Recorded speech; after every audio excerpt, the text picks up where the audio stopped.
नमस्कार दोस्तों, आप सभी का एक बार फिर से चंद्र प्रकाश प्रजापति यूट्यूब चैनल पर स्वागत है। फ्रेंड्स, आज हमारा inspire scholarship Sunday doubt session 68 और आज की इस वीडियो में हम आप लोगों के डाउट्स क्लियर करने वाले हैं, साथ ही साथ कुछ नई नई चीज़ें भी आपको बताने वाले हैं।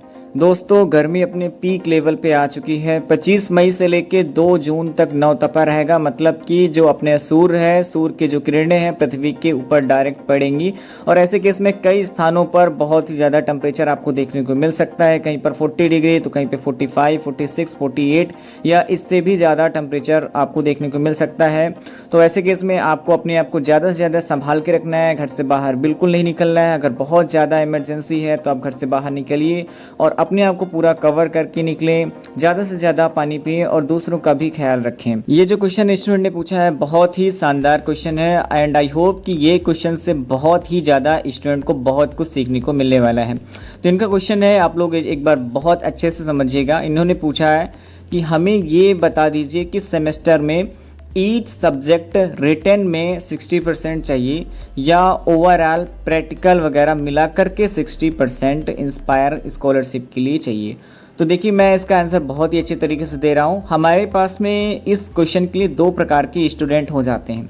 एक ऐसे स्टूडेंट जो नॉर्मल बीएससी कर रहे हैं, जिसको जनरल बीएससी बोल सकते हैं, और एक ऐसे स्टूडेंट जो किसी पर्टिकुलर सब्जेक्ट से ऑनर्स जिसको बोलते हैं, यानी कि जो बीएससी ऑनर्स कोर्स होता है वो अलग स्टूडेंट हो गए। तो सबसे पहले मैं जनरल बीएससी के लिए बात कर लेता हूँ। तो जो भी स्टूडेंट जनरल बीएससी वाले हैं उनके लिए क्या है, यहाँ पे प्रैक्टिकल एंड थ्योरी दोनों को मिलाकर के ही आपके मार्क्स को कंसीडर किया जाता है, पहली बात। और दूसरी बात, ज़रूरी नहीं कि ईच सब्जेक्ट में 60% मार्क्स आपके आए। मान लीजिए किसी सब्जेक्ट में आपके कम आ गए, किसी सब्जेक्ट में ज़्यादा आ गए और ओवरऑल आपका 60% बन गया तो आपकी पूरी स्कॉलरशिप आती है। तो ये तो अप्लाई होता है परसेंटेज के लिए, लेकिन वहीं पर अगर हम बात करें, अगर आपका रिजल्ट SGPA, CGPA या AGPA इस तरीके से आ रहा है तो वहाँ पर आपको 7 CGPA लाने होते हैं या फिर इससे ज़्यादा अगर आपके आते हैं तो आपकी स्कॉलरशिप आती है। वहीं पर आपके लिए एक टर्म्स एंड कंडीशन और अप्लाई होती है कि आपको फर्स्ट अटेम्प्ट में ही एवरी सब्जेक्ट में पास होना होता है। यानी कि अगर आपके बहुत अच्छे परसेंटेज भी आ गए और आपकी किसी सब्जेक्ट में बैक लग जाती है या फिर आप एब्सेंट हो जाते हो, ऐसे केस में आपका 60,000 का नुकसान हो जाता है। अब बात कर लेते हैं फ्रेंड्स, बीएससी ऑनर्स जो कोर्स होता है उसमें क्या होता है। बीएससी ऑनर्स में क्या होता है, जो आपके मार्क्स या परसेंटेज या फिर CGPA वगैरह जो भी हैं जो कंसीडर किए जाते हैं, ये ओनली ऑनर्स सब्जेक्ट वाले ही किए जाते हैं, माइनर वाले नहीं किए जाते हैं। यानी कि आपको पास तो हर एक सब्जेक्ट में फर्स्ट अटेम्प्ट में ही होना है, पहली बात। और दूसरी बात कि जो आपको परसेंटेज लाने हैं, जो CGPA आपका देखा जाएगा, ये सिर्फ और सिर्फ ऑनर्स सब्जेक्ट का ही देखा जाएगा। माइनर में आप पास हो जाओ, बस उतना ही काफ़ी है। अगला क्वेश्चन देख लेते हैं। सर, मैं 2022 बैच से हूँ। इंस्पायर मेंटरशिप प्रोजेक्ट सबमिट करने की लास्ट डेट क्या है, प्लीज़ बता दो। देखिए, मैं आपको बताना चाहूँगा कि ऐसे कोई DST ने कोई लास्ट डेट तो नहीं दे रखी है। DST ने ये बोल रखा है कि आपको हर साल एक प्रोजेक्ट सबमिट करना होता है एंड कोई लास्ट डेट तो नहीं है। तो अगर कोई 2022 बैच का स्टूडेंट है जिन्होंने अभी तक अपना इंस्पायर मेंटरशिप प्रोजेक्ट अपलोड नहीं किया है, 20,000 का नुकसान कर रहे हैं, तो वो जल्द से जल्द अपना प्रोजेक्ट सबमिट करें। एंड अगर आपको प्रोजेक्ट में हेल्प चाहिए तो आप हमारा ये वाला वीडियो देख सकते हो, इसमें बहुत अच्छे से हमने डिस्क्राइब किया है। बस एक चीज़ ध्यान में रखनी है कि इस वीडियो में हमने बोला है कि आप खुद अपने कॉलेज से कर सकते हो, क्योंकि जिस टाइम पे हमने इस वीडियो को बनाया था तो इसमें उस टाइम खुद के कॉलेज से प्रोजेक्ट अप्रूवल हो रहे थे। But as per INSPIRE DST norms आप अपने कॉलेज या यूनिवर्सिटी से प्रोजेक्ट नहीं कर सकते हो। इसके लिए आपको अदर कॉलेज या अदर यूनिवर्सिटी ही जाना पड़ेगा। फिर भी अगर आपको कोई हेल्प चाहिए तो आप हमें इस नंबर पर व्हाट्सअप मैसेज भी कर सकते हो। अगला क्वेश्चन देख लेते हैं। स्टूडेंट ने पूछा हुआ है, सर मैंने MSc का डॉक्यूमेंट 29 मार्च को अपलोड किया था बट मेरा पेमेंट अभी तक नहीं आया, 45 डेज हो गए हैं। देखिए, मैं आपको ऑलरेडी इस चीज़ के बारे में बता चुका हूँ पिछले संडे डाउट सेशन में, अगर आपने ना देखा हो। सबसे पहले मैं सभी स्टूडेंट से यही रिक्वेस्ट करता हूँ कि आप लोग रेगुलर डाउट सेशन को देखा करें। कई बार ऐसा होता है कि जो आपका डाउट रहता है, जो कमेंट रहता है, पिछले संडे में हम उसको सॉल्व कर चुके होते हैं, तो कई बार नेक्स्ट वाले संडे में उस तरीके के हम डाउट्स को पिकअप नहीं करते हैं। तो इसलिए आप रेगुलर देखिए, आपके डाउट्स ऑटोमेटिक सॉल्व होते रहते हैं। तो मैं ऑलरेडी आपको बता चुका हूँ कि इस टाइम पे due to new financial year budget allocation की वजह से अभी कोई ट्रांजैक्शन नहीं हो रहे हैं। जो नए ट्रांजैक्शन स्टार्ट होंगे वो समथिंग जून के एंड से या फिर जुलाई मंथ से स्टार्ट होने की पॉसिबिलिटी है। तो तब तक आपको वेट करना होगा जिन भी स्टूडेंट की स्कॉलरशिप अभी नहीं आ रही है। अगला क्वेश्चन देख लेते हैं। स्टूडेंट ने पूछा हुआ है, सर मैंने 2023 में 12th पास आउट किया है, सितंबर में रजिस्ट्रेशन करवाया था, मेरिट लिस्ट कब तक आएगी और आगे का क्या प्रोसेस है, प्लीज़ बताइए। देखिए सबसे पहले तो यहाँ पे मैंने एक लाइन आपकी पढ़ी है, यहाँ पे जो आपने लिखा हुआ है सितंबर में रजिस्ट्रेशन करवाया था। तो देखिए सब कुछ रजिस्ट्रेशन कराना ही नहीं होता है, रजिस्ट्रेशन करना पहला स्टेप होता है और रजिस्ट्रेशन के बाद में आगे फॉर्म भी भरना होता है। चलिए मैं थोड़ी देर के लिए मान लेता हूँ कि शायद आपने अपने शब्दों में यही बोला हो, शायद थोड़ा आपको उतना आइडिया ना हो, तो मैं कुछ देर के लिए यही समझ लेता हूँ कि आपने सितंबर में अपना फॉर्म भरवाया है। अदरवाइज़ अगर आपने सिर्फ और सिर्फ रजिस्ट्रेशन करके छोड़ दिया है तो आपका कुछ भी नहीं होने वाला है, लेकिन अगर आपने पूरा फॉर्म को कंप्लीट करके सबमिट किया है तो ही आपका कुछ होगा। तो मैं सभी बच्चों को बताना चाहूँगा जो भी स्टूडेंट 2023 बैच के हैं, हमसे जुड़े हुए हैं, 2023 में अपना फॉर्म भरा हुआ है, 2023 में 12th पास आउट किया है, उनका अब आगे क्या होने वाला है तो लगभग समथिंग अभी कोई कंफर्म नहीं है, कोई ऑफिशियल अनाउंसमेंट तो नहीं है, लेकिन हर साल जून के फर्स्ट वीक या फिर सेकेंड वीक तक ऑफर लेटर आ जाते हैं।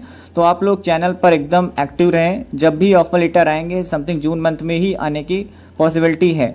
तो जब भी ऑफर लेटर आएंगे तो सबसे पहले हमारे यूट्यूब चैनल पर वीडियो अपलोड की जाएंगी, व्हाट्सअप चैनल पर एंड टेलीग्राम चैनल पर आपको इन्फॉर्म किया जाएगा कि ऑफर लेटर आ चुके हैं। ऑफर लेटर आने के साथ ही साथ मेरिट लिस्ट जैसे आप बोल रहे हैं तो सिलेक्टेड लिस्ट भी आती है, रिजेक्टेड लिस्ट भी आती है, फाइनल कट ऑफ लिस्ट भी आती है और एक लिस्ट और आती है जिसका नाम है अबेयंस या कंडीशनली एक्सेप्टेड लिस्ट।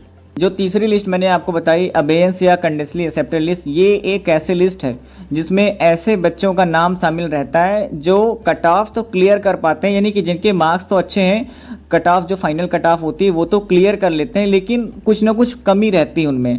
हो सकता है कि किसी का फादर नेम मिसमैच हो रहा हो सकता है किसी ने 12th की मार्कशीट अपलोड ना की हो या फिर अपलोड की हो तो ब्लर आ गई हो सकता है किसी ने 10th की मार्कशीट ना की हो सकता है किसी ने इंडोर्समेंट फॉर्म गलत तरीके से भरा है, किसी ने सब्जेक्ट टिक करना भूल गया, किसी ने कोई दूसरे ही सब्जेक्ट टिक कर दिए, बहुत सारी अदर मिस्टेक्स वहाँ पे अगर हैं, कोई बड़ी बड़ी मिस्टेक जो होती हैं उसी की वजह से आपका ऑफर लेटर नहीं आता है और आपको एडिट एप्लीकेशन फॉर्म का ऑप्शन मिलता है, यानी कि फॉर्म को करेक्शन करना होता है, जिसके लिए वो लोग एक डेट भी निर्धारित करते हैं कि कब से करेक्शन स्टार्ट होंगे और कब तक लास्ट डेट रहेगी।